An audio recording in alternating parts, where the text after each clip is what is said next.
Hello, this is RunningRobert, and today we're going to be talking about the Humacyte HUMA PDUFA delay summary. Today is the 12th of August, 2024. We're expecting approval over the weekend, and we did not get that. We actually got delayed, so we're going to be looking at that delay, looking at the bullish and the bearish parts of it, and figuring out what to do next. So I generally follow small cap pharma. I do some games. I do a little bit of everything. So if you like what I'm doing, please like and subscribe. It helps a lot, and thank you. Disclaimer is I own shares. I've owned this company when it was under 4, so I'm still very happy with the price, but want it to be better. I'm an amateur investor, and any advice given should be followed up by your own due diligence. And any information given is valid for today, the 12th of August, and the slideshow will not be updated.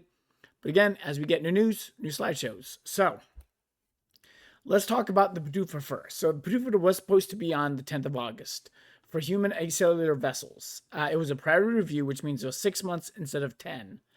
Trial data was solid. Safety data was solid. We were in pretty good shape. Overall, I was fairly bullish on it.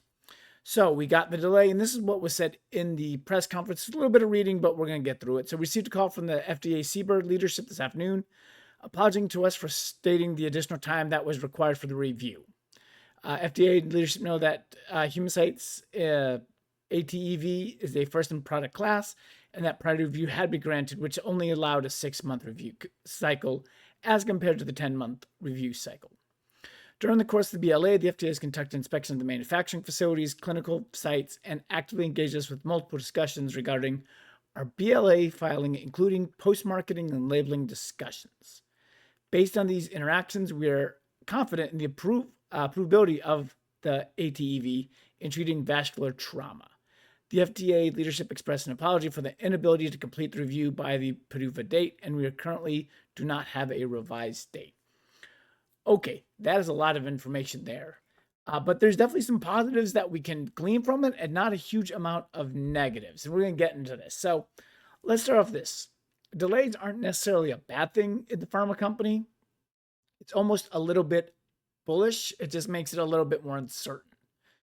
A majority of the time, it is a bullish signal because they normally don't take the extra time for rejection. So if they're going to reject it, one, they're not doing labels, they're not having discussions. If we look at currently Vanda Pharmaceutical, which is waiting the PDUFA date, they're not having active discussions with the FDA, which makes me think that that is going to be a CRL. If they are continuing to have active communication, labeling, post-marketing studies, I think then we're in good shape here. So, and again, like I said, if there really was something that did not look bad, they would just issue a CRL for it. Let's be honest. It's the easier way to do it than delaying it and then issuing a CRL.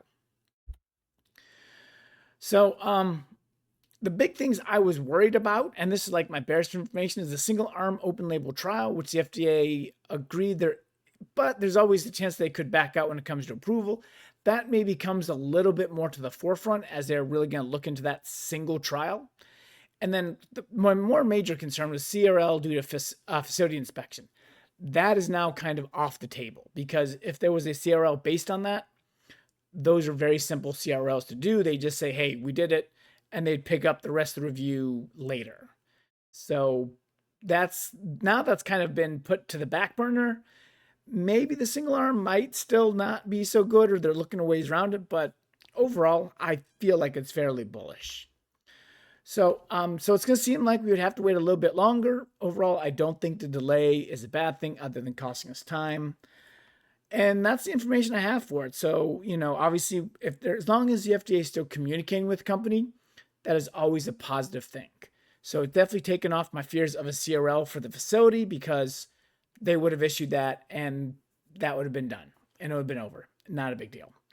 So again, definitely makes me think it's even more bullish. So I will probably look to take advantage of this delay, pick up a couple more shares and go from there. So thank you very much for watching and listening, and I hope you have a wonderful day.